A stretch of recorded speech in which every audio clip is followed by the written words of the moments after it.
लगल धरणो अञा ताईं हल न थियो। सिंधी यूनिवर्सिटी जे AC2 गेट ते जीअं तव्हां पोयां ॾिसी रहिया आहियो त 53 ॾींहंनि खां AC2 जे गेट ते लगल धरणो इन्हनि जो अञा ताईं जाइज़ मुतालबा हल न पिया कया वञनि। अचो त इन्हनि खां पुछूं था इन्हनि जो छा चवणु आहे।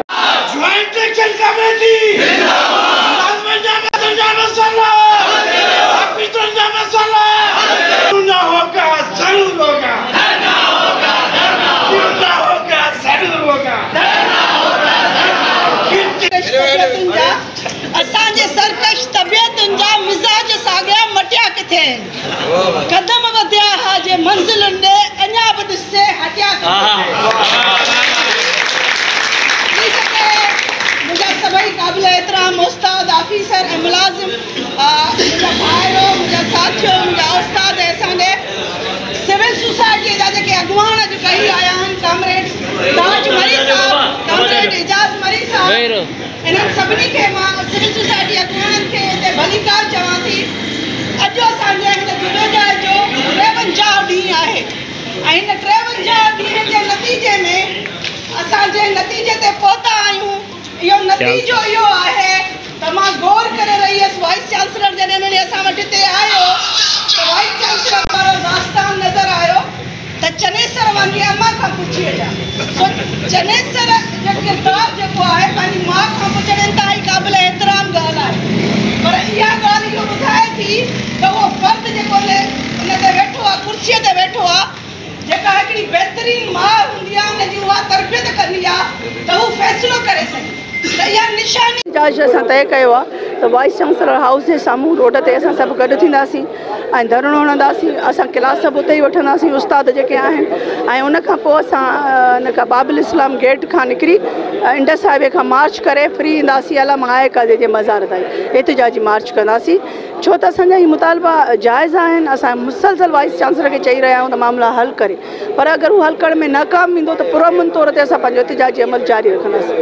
कहिड़ा मुतालबा आहिनि? मां मुतालबा पहिरीं बार बार ॿुधाए चुकी आहियां त असांजे पोरेतनि जा मुतालबा आहिनि त उन्हनि खे सन कोटा ॾिनो वञे, फोती कोटा ते ऑर्डर कढिया वञनि, यूटिलिटी अलाउंस 1000 रुपया जेको ॿियनि यूनिवर्सिटी में मिले थो उहो ॾिनो वञे, हाला खां बस हलाई वञे। नंढा नंढा मुतालबा आहिनि। उस्तादनि जा मुतालबा आहिनि त भई असांजो एडवर्टाइज़मेंट करायो, सिलेक्शन बोर्ड करायो। उनखां पोइ असांजा ऑफिसरनि जा मुतालबा आहिनि त असांखे जेको ड्यू टाइम में टाइम पे स्केल तव्हां पहिरें बि ॾिना 2018 में ॾिना 17 में ॾिना 12 खां ॾींदा पिया अचो त जेके 19 में उस्ताद जेके ऑफिसर इन में मैच्योर थिया आहिनि उन्हनि खे बि ॾिना वञनि। सो इहे का बि अहिड़ो मुतालबो कोन्हे जेको कोड ऐं आइन इन खां असांजे कोर्ट खां मारवा हुजे। जेका यूनिवर्सिटी कोड में ॻाल्हि न आहे जो असां उहा घुरंदा हुजूं, जेके ॿियनि यूनिवर्सिटियुनि में मराहतूं न आहिनि असां उहे घुरंदा हुजूं। सभु उहे मुतालबा आहिनि जेके सिंध जे ॿियनि सभिनी यूनिवर्सिटियुनि में मुलाज़िमनि खे ऑफिसरनि खे उस्तादनि खे जेके सहूलियतूं आहिनि असां सिर्फ़ु ओतिरियूं ई घुरी रहिया आहियूं। मुझे सिंध यूनिवर्सिटी जा अज़ीम पोरियत साथियों, मुझे ऑफिसर एसोसिएशन जा सदर सैयद सजाद अली शाह साहब, जनरल सेक्रेटरी मंजूर पंवर साहब, साईं अहमद अली, साईं अली अहमद मीर अली अहमद टालपुर साहब, मुझे सेवा जा काबिल एहतराम सदर मोहम्मद अली घांगरो साहब, मुझे सीनियर नायब सदर इमदाद अली खोसो साहब, मुझे सिंध यूनिवर्सिटी जा बुजुर्ग साथी नौजवानों ऐं मुंहिंजो ही वेठल अदियूं सभिनी खे अस्सलाम वालेकुम वरहमतुल्लाह। मुझे सिंध यूनिवर्सिटी जा बाशऊर मेहनत कश साथियों, अॼु पंहिंजे इन एहतजाज खे 53 ॾींहं गुज़रे पियो। 52 ॾींहं कल्ह मुकमल थिया। तव्हां सभिनी दोस्तनि खे छो जो तव्हांजी इहा जिदोजहद आहे ऐं जिदोजहद में ताक़त खे न हौसलनि खे सलाम कबो आहे ऐं तव्हांजे इन हौसले खे अॼु 53 ॾींहं पूरा थिया। ही नई तारीख़ रक़म थी वई आहे। मुसलसल उहा पंहिंजी क़यादत सां गॾु बीहण अॼु ही नई रक़म तारीख़ कई आहे जेकी तारीख़ किताबनि ऐं पननि में हमेशह लाइ लिखी वेंदी त सिंध यूनिवर्सिटी जा बाशऊर माण्हू हुया। इन्हनि जी जिदोजहद कंहिंजे ख़िलाफ़ कई उहो माण्हू तारीख़ थी वियो आहे अॼु जो मिसाल हूंदो आहे। ऐं मुंहिंजे सिंध यूनिवर्सिटी जा आज़ीम पोरियत साथियो, तव्हां जस लहो, तव्हां इन लाइ कयो जो तव्हांजी तारीफ़ करण खां सवाइ न रहंदसि, जो तव्हांजे हौसलनि 53 ॾींहंनि में फ़तेह मोहम्मद बुरफत खे तारीख़ जो उहो कारो पनो बणाए छॾियो, जंहिंखे सिंध यूनिवर्सिटी जा मुलाज़िम 50 सालनि ताईं यादि कंदा। त हिकिड़ो वाइस चांसलर अहिड़ो बि हुयो जंहिंखे असां 53 ॾींहंनि खां वधीक जेसि ताईं हलंदासीं। जीअं तव्हां ॾिठो सिंध यूनिवर्सिटी में 53 ॾींहंनि खां लॻल धरणो, अञा ताईं इन्हनि जा मुतालबा हल न थिया। इन्हनि जो चवणु आहे त सुभाणे असां VC ऑफिस ते सभई मुलाज़िम गॾु थी ऐं उते असां मुलाज़िम गॾु थी उनखां पोइ उते असां क्लासूं अटेंड कंदासीं। अॼु इन हवाले सां पुछूं था असांजी जनरल सेक्रेटरी साईं ज़ुल्फ़कार साहब सां। जी बिस्मिल्लाहिर्रहमानिर्रहीम। जनरल सेक्रेटरी सेवा सिंध यूनिवर्सिटी ज़ुल्फ़कार रुस्तमानी। तव्हां मीडिया वारनि दोस्तनि जे तसलसल सां असां पंहिंजे 52 ॾींहंनि खे कल्ह पूरो करे 53 ॾींहं में दाख़िल थिया आहियूं ऐं 53 ॾींहंनि में सिंध यूनिवर्सिटी मुलाज़िमनि जा मसइला हल न थिया आहिनि। वाइस चांसलर साहिब उन्हनि 48 कलाकनि जी जेकी मोहलत वरिती हुई हिकिड़े क़िस्म जी, तव्हांखे इहो मसइलो 2 ॾींहंनि में हल करे छॾींदसि, छो त अची वेंदसि इस्लामाबाद मां। सो ख़ैर मूंखे पक आहे इहो मसइला हल कोन कंदा, छो त हीउ सिंध यूनिवर्सिटी मुलाज़िम आहे, हीउ घणी रीति सुञाणे थो त जिन जा मसइला हल थियणा हूंदा आहिनि उन्हनि खे हीउ कंहिं बि तरीक़े सां मसइला हल करे ॾेई छॾींदा आहिनि, ऐं जंहिंजा मसइला हल न थियणा हूंदा आहिनि त पोइ भले तव्हां 53 ॾींहं हलो या 100 ॾींहं हलो मसइला हल न कंदा। ख़ैर उहो हुननि जो वड़ आहे। असांजो वड़ इहो ई आहे त असां पंहिंजे मुलाज़िमनि साथियुनि सां गॾु पंहिंजी तहरीक जो जेके तरीक़ेकार आहिनि उनखे पूरा कंदा अचूं पिया, छो त सुभाणे असां वटि जवाज़ न रहंदो त तव्हां कहिड़े तरीक़े सां पंहिंजे तहरीक खे हलायो ऐं कहिड़े कहिड़े स्टेजिस मां गुज़रो। सो मसइला हल करण जो अॼु ही सुनहरो मौक़ो आहे सिंध यूनिवर्सिटी वाइस चांसलर वटि त हिननि मसइलनि खे हल करे वठे। जेकॾहिं मसइला हल न कंदो त सुभाणे ई असां सर्कुलर कढाए छॾिया आहिनि।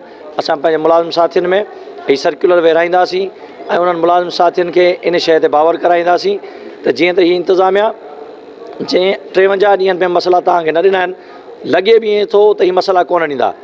उनखां पोइ असां पंहिंजे मुलाज़िम साथियुनि खे अपील कई आहे त वाइस चांसलर जे गेट जे साम्हूं सुबुह जो सवेर पहुचनि त जीअं असीं पंहिंजे एहतजाज खे उतां शुरू कयूं। ऐं मूंखे लॻे थो त जेको असां शइ न पेच आई, पर हाणे इंतिज़ामिया किन माण्हुनि जे चवण ते असांखां इहे शयूं कराईंदी ऐं हाणे असांखे इहे शयूं करणियूं पवंदियूं ऐं असांखे लॻे थो कानून हाणे हथ में खणणो पवंदो, जेको असां नथे चाहियो। सुभाणे असीं वाइस चांसलर जे गेट जे साम्हूं धरणो हणंदासीं। उनखां पोइ लॉन्ग मार्च करे CNG स्टेशन ऐं CNG स्टेशन खां पोइ वरी अल्लामा हकाज़ी जेको सरबराह रहियो आहे सिंध यूनिवर्सिटी जो ऐं उन सिंध यूनिवर्सिटी खे ठाहियो, उन वटि वञी दांह ॾींदासीं त हीअ अहिड़ा माण्हू आहिनि जेके मुलाज़िमनि खे मुसलसल इन जिदोजहद में विझी ऐं उन्हनि खे तकलीफ़ूं ॾेई रहिया आहिनि। ऐं उनखां पोइ छा थींदो इहा मूंखे बि ख़बर कोन्हे का। पसंदि कराइण चाहिनि था असांजे ख़िलाफ़, असां उन हवाले सां पंहिंजी लाइन ऑफ एक्शन ठाहे सघूं। सुभाणे अॼु मां सुबुह सां उथी मामा यूसुफ लगारीअ खे फ़ोन कई, छो त मामा यूसुफ मूंखां 2 ॾींहं घुरिया हुया। मामा यूसुफ लगारीअ चयो त तव्हांखे जीअं एहतजाज करिणो आहे तव्हां जारी रखो, जेकॾहिं डॉक्टर फ़तेह मोहम्मद बुरफत तव्हांजा मुतालबा न मञा त मां तव्हां सां गॾु रोड ते वेंदुमि। अदा ॻाल्हि इहा आहे त अॼु 54 ॾींहं थी चुका आहिनि, त उनजे बावजूदि असां मुतालबा ॾिना आहिनि। लिस्ट साईं वटि आहे VC साहिब जन, लेकिन हिन महिल ताईं को उनजो खड़ तेल न निकितो आहे। हाणे अॼु 2 बजे ताईं VC साहिब टाइम वरितो आहे। हाणे जेकॾहिं 2 बजे ताईं डिसीशन करे थो त ॾाढी सुठी ॻाल्हि आहे, छो त मुतालबा हिननि जा एम्प्लॉइज़ जा तमामु जाइज़ आहिनि ऐं सॉल्व करणु चाहिनि त करे था सघनि। बसि जेका ॻाल्हि आहे त उहा इहा आहे त लीडरशिप जो फुक़दान आहे। डिसीशन करण में साईं इलाही टाइम थो वठे। डिसीशन करण जो शायदि त पावर कोन्हे को, पर जेकॾहिं कान्हे त पोइ सलाहकार अहिड़ा रखे जेके डिसीशन कराइनि ऐं सही कराइनि।